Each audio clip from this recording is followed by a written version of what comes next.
Welcome back to The Explainer. So, if you've recently crossed the threshold into your 30s, you might be experiencing a bit of, well, existential whiplash. Today, we're exploring a seriously fascinating psychological landscape, the specific behavioral patterns and shifts that emerge as we navigate this exact decade. We're going to look at how our approach to work, communication, risk, and problem-solving completely evolves during this life stage. But right off the bat, I want to establish a core theme for us today. We are framing these shifts as accumulated habits, not rigid, unchangeable personality traits. And that brings us to a massive question and a super common myth that I really want to challenge right now. Does turning 30 lock in your personality forever? Culturally, we kind of treat 30 like a finish line, right? You cross it and boom, you've hit your final form.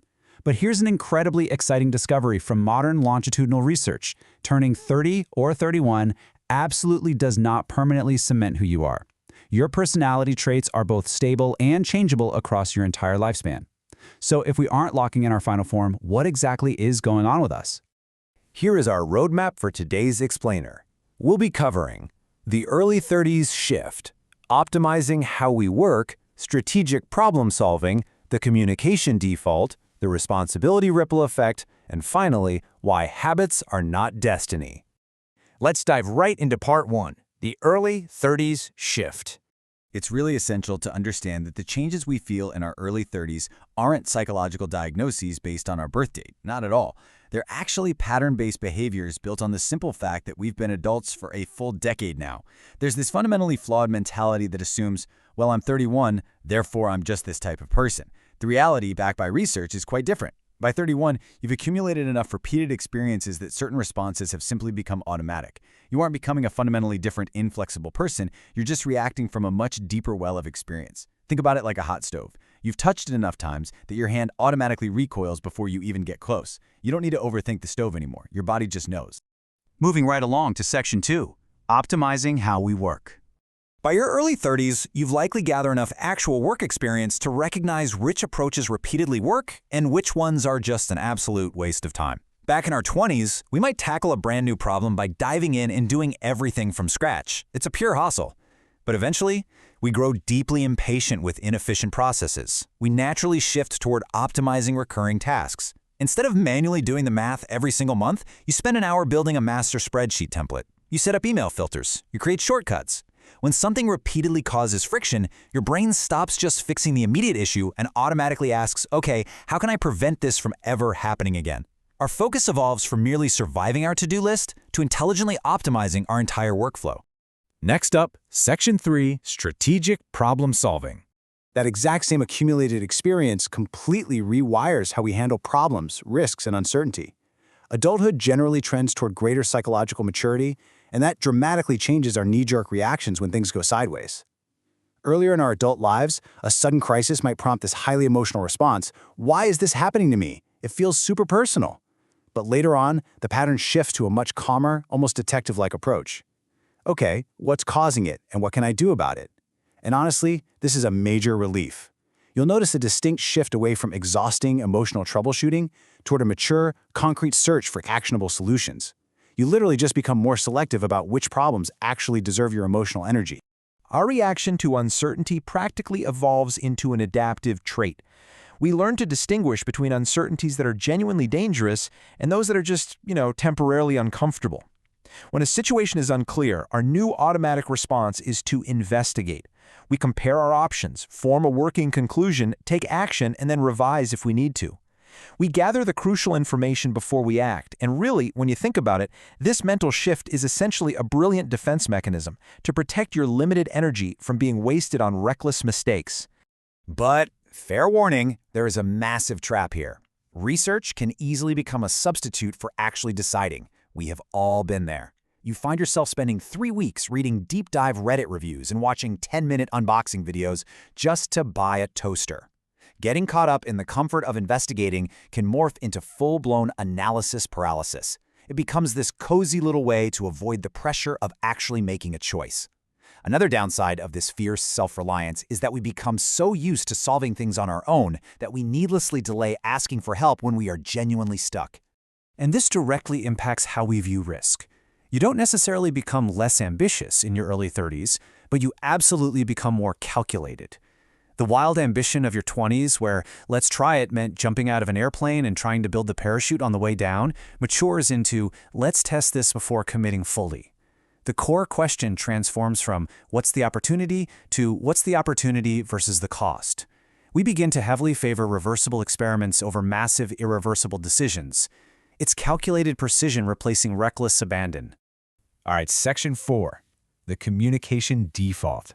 So how do all these strategic shifts impact the way we actually talk and collaborate with each other? Well, by the early 30s, all those repeated interactions create a communication default. This is basically a favored style of interacting that's usually clear, polite, direct, and actionable. Why does this happen? Because over time, you uncover one of the most hard-won secrets of the professional world. Being technically correct just isn't enough. The way you deliver a message completely dictates whether people will actually cooperate with you.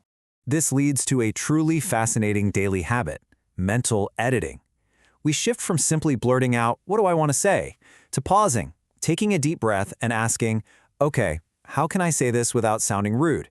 Think about how many times you've aggressively typed out a fiery message to a coworker, stared at it, deleted the entire thing, and replaced it with a simple, "Hey, just checking in on this." That mental edit is diplomacy in action. It's a fantastic workplace adaptation that shows you prefer usefulness over being right. Though, keeping with our theme of blind spots, the trap here is over-editing yourself and softening your message so much that you completely lose your point. On to Section 5, the responsibility ripple effect.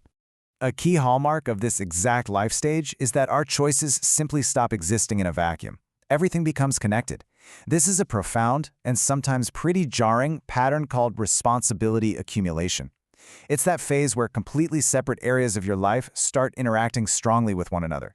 A decision that used to be totally isolated, like taking a spontaneous weekend trip, now affects several areas simultaneously. Our thinking style evolves into a complex formula. If I do X, what on earth happens to Y? We are essentially forced to start thinking in terms of interconnected trade-offs rather than isolated choices. It is a really fascinating domino effect. It usually starts with work. More work equals more income, which is great, but that likely means less free time. That sudden decrease in time cascades directly into your relationships, which then impacts your future plans, which then forces a complete realignment of your personal priorities. Because your time now has a tangible, measurable value, the perceived cost of a wasted hour goes through the roof. This explains exactly why we suddenly start protecting our time so fiercely, avoiding unnecessary meetings like the plague, and demanding much faster answers from people. And finally, Section 6. Habits are not destiny.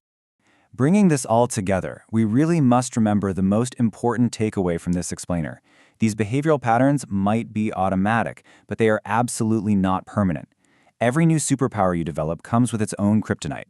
Accumulated experiences breed specific strengths, along with their corresponding traps. For instance, your new habit of carefully calculating risks leads to the incredible strength of fewer impulsive decisions, but the blind spot? Excessive caution. Or consider time management. Aggressively protecting your time makes you highly productive, but the blind spot is a sudden, biting impatience with others. Recognizing these exact pairings is the absolute key to mastering your early 30s. So, how do we evaluate ourselves without falling into that final form trap? Well, instead of rigidly asking what kind of person you are, ask yourself operational questions. When something goes wrong, do you act, investigate, or blame? When you face conflict, do you defend, withdraw, negotiate, or get curious? When you're overwhelmed, do you prioritize, delegate, procrastinate, or try to just do it all? When you don't know something, do you research to decide, or do you research until you're completely stuck? Your honest answers to these questions are going to reveal far more about your true automatic behavioral patterns than your birth date ever could. Which brings us to our final thought. Are you locking in your final form, or are you simply accumulating habits that you can still change? The research is abundantly clear here. You are still incredibly capable of changing through new environments, new roles, and deliberate practice. The habits of your early 30s are a powerful, incredibly useful foundation. But remember, you are the architect of what gets built on top of it. Thanks for joining me on this explainer, and I hope this breakdown has given you a totally fresh perspective on the psychology of your 30s. See you next time.